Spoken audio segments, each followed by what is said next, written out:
चलो ऑफर तो हम समझ चुके हैं क्या होता है। काउंटर ऑफर एक अगला कॉन्सेप्ट है, उसको हमें डिस्कस करना है। काउंटर ऑफर क्या होता है? Offer and counter offer.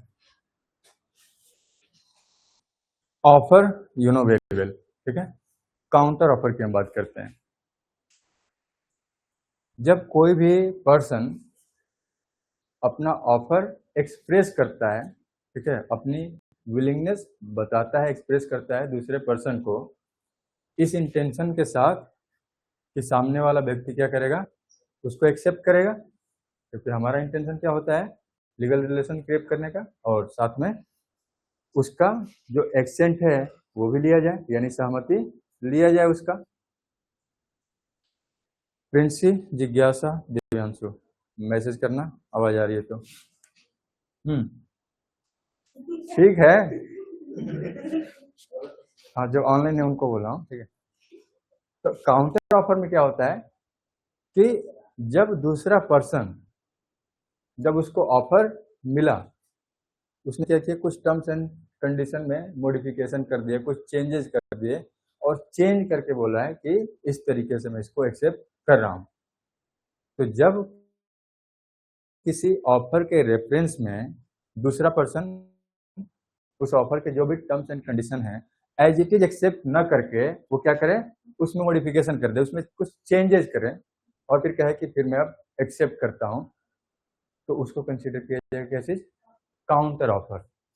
जैसे आपने बोला कि मैं अपनी बाइक 40,000 में सेल कर रहा हूँ, तो कहेगा कि नहीं 35,000 में इसको खरीदने के लिए रेडी हूँ।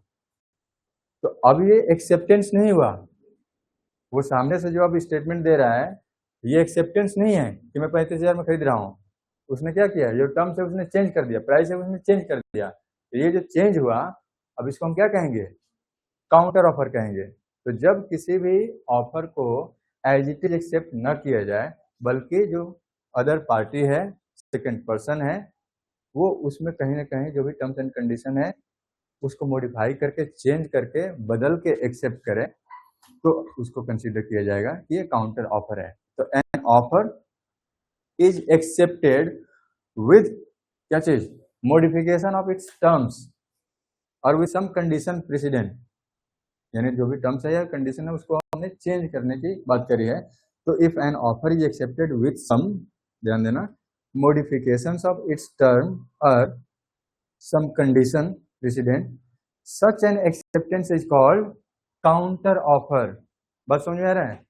क्योंकि अब एक तरीके से देखो तो जो मैंने एग्जांपल लिया कि वो बोला कि मैं 40,000 में सेल करूंगा, वो बोला नहीं मैं 35,000 में इसको लेने के लिए रेडी हूँ। तो एक तरीके से वो भी क्या कर रहा है, ऑफर ही कर रहा है, वो एक्सेप्टेंस नहीं है। एक्सेप्टेंस अगर हम कंसीडर करें तो वो एक्सेप्टेंस किस फॉर्म में है, 40 की नहीं 35,000 के टर्म्स में है। ने क्या मैं 40,000 में सेल करूंगा, नहीं मैं 35,000 में खरीदने के लिए रेडी हूँ। एक्सेप्टेंस तो दे रहा है, लेकिन क्या वो वैलिड एक्सेप्टेंस है, नहीं। यहाँ पे जो एक्सेप्टेंस हुआ वो टर्म्स को मॉडिफाई करने के बाद हुआ है, तो इसको हम कहते हैं काउंटर ऑफर। ठीक है, तो जब एक्सेप्टेंस टर्म्स एंड कंडीशन को मॉडिफाई करने के बाद किया जाए तो उस एक्सेप्टेंस को हम काउंटर ऑफर के नाम से जानेंगे। क्लियर? ठीक है, तो अब इस केस में क्या होता है, ठीक है, जब हम यहाँ पे कर देते हैं, काउंटर ऑफर का मतलब है एक्सेप्टेंस ऑफ ऑफर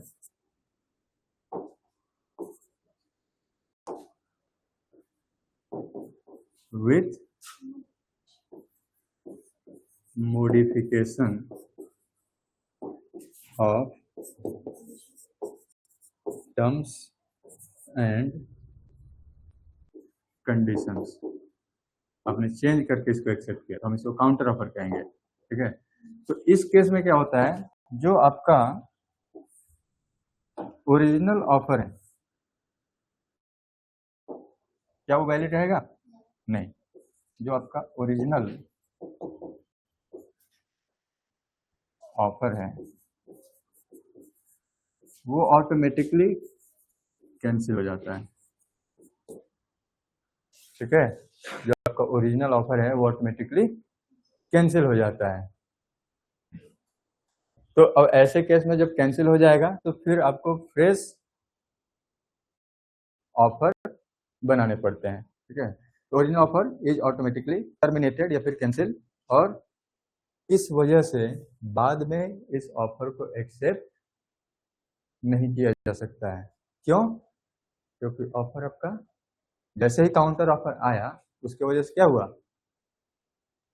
कैंसिल हो गया। जैसे तुम लोग रामायण या महाभारत में देखते हो ना, एक तीर इधर से आया और एक तीर इधर से आया, टकराया, क्या हो गया, खत्म। वही चीज है, एक ऑफर इधर से आया, उधर से काउंटर ऑफर आया, तो ओरिजिनल ऑफर खत्म। अच्छा मॉडिफिकेशन लिख दिया हूँ क्या? अरे मॉडिफिकेशन है, बहुत तेज लिख दिया हूँ,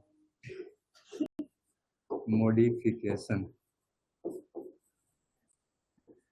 ठीक है, ये मॉडिफिकेशन है, मतलब चेंज करके उसको एक्सेप्ट किया जा रहा है। चलो, तो अब इसमें कुछ एग्जांपल मैंने दे ही दिए। इसी एग्जांपल को अगर हम एक्सटेंड करते हैं कि सपोज कर लो एक व्यक्ति ने कहा कि उसकी जो लैपटॉप है वो मान लो 30,000 में सेल कर रहा है, सामने से ऑफर आया कि मैं इसको 25,000 में खरीदने के लिए रेडी हूँ। तो अब ये जो आपका दूसरी तरफ से एक्सेप्टेंस आ रहा है, ये क्या कंसीडर करेंगे, काउंटर ऑफर कंसीडर किया जाएगा। अब इसकी वजह से जो ओरिजिनल ऑफर है, जहाँ पे एक पर्सन ने क्या कहा 30,000 में सेल करने के लिए, तो ओरिजिनल ऑफर क्या हो जाएगा, कैंसिल हो जाएगा। और बाद में वो कहे कि चलो ठीक है 30,000 बोले थे ना, मुझे 30,000 में दे दो, मैं ले लूंगा, और वो नहीं दिया, तो क्या उसके ऊपर केस हो सकता है? क्या वो क्लेम कर सकता है कि मैंने 30,000 में लेने के लिए बोला था, ये नहीं दे रहे हैं? क्यों?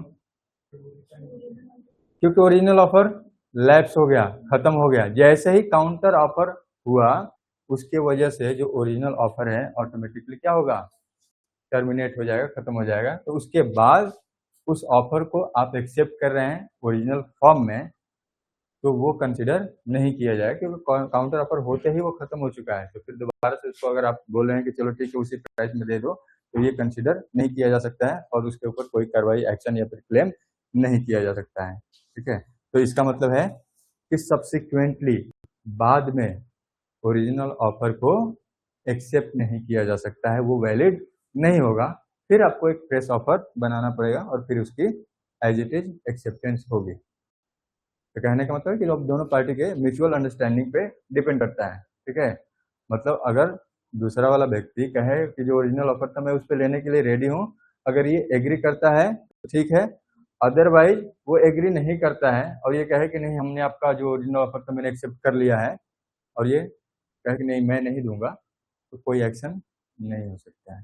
ठीक है, तो ग्राउंड क्या है कि जब काउंटर ऑफर होगा तो ओरिजिनल ऑफर का कैंसिल हो जाएगा, और कैंसिल होते ही बाद में उस ऑफर की एक्सेप्टेंस वैलिड नहीं मानी जाएगी। ठीक है, चलो, तो ये हो गया आपका काउंटर ऑफर का कॉन्सेप्ट।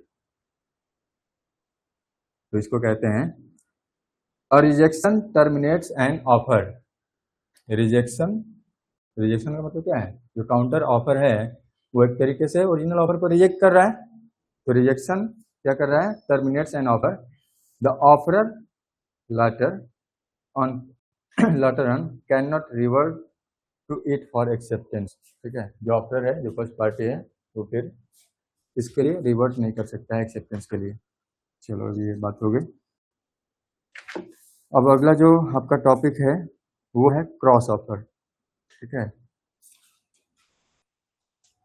इसको भी डिस्कस कर लेते हैं, क्रॉस ऑफर क्या होता है। टेंडर हम कल डिस्कस कर लेंगे, छोटा सा टॉपिक है, इसको डिस्कस कर लेते हैं। तो काउंटर ऑफर का मतलब समझिए। चलो आगे बढ़ते हैं, क्रॉस ऑफर लिख लो।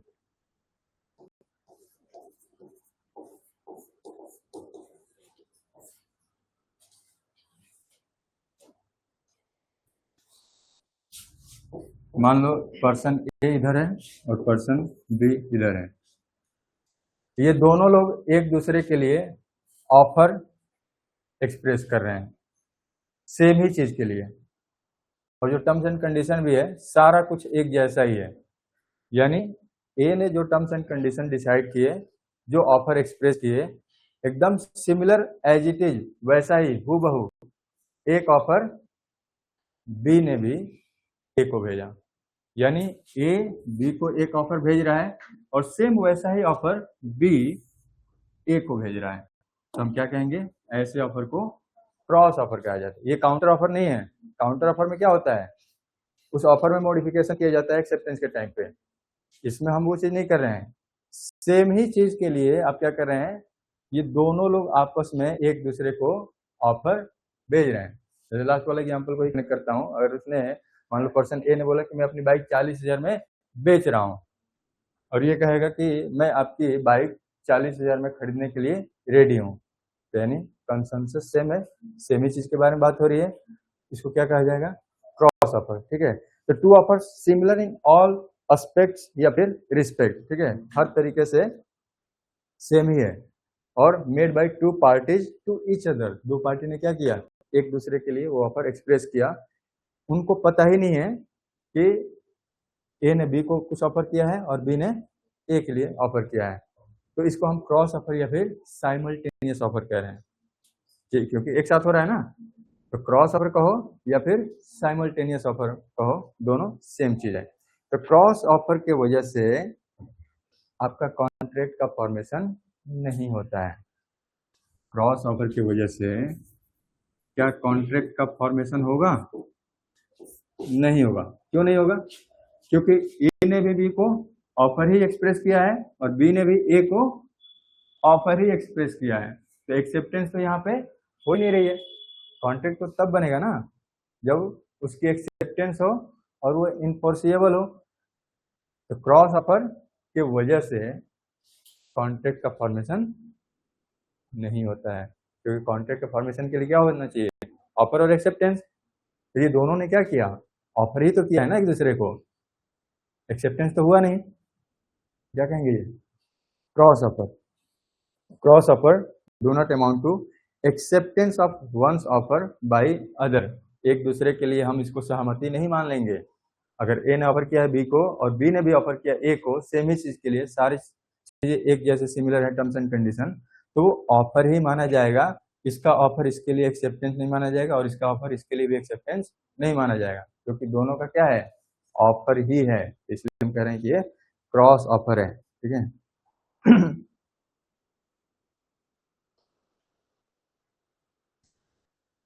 ठीक है, क्रॉस ऑफर कंप्लीट हो गया।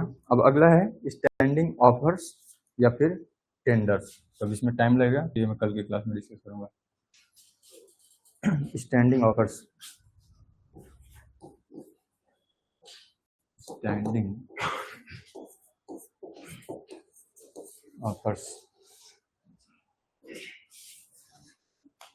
इसको हम कहते हैं टेंडर्स।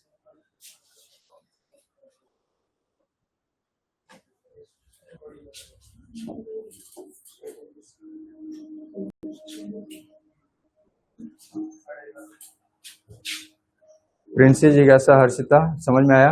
मैसेज करो फटाफट सारे लोग, फटाफट मैसेज करो समझ में आ गया तो।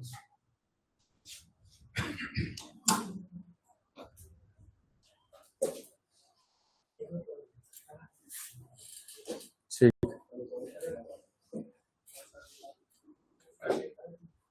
स्टैंडिंग ऑफर तुम लोग पढ़ के आना, ठीक है।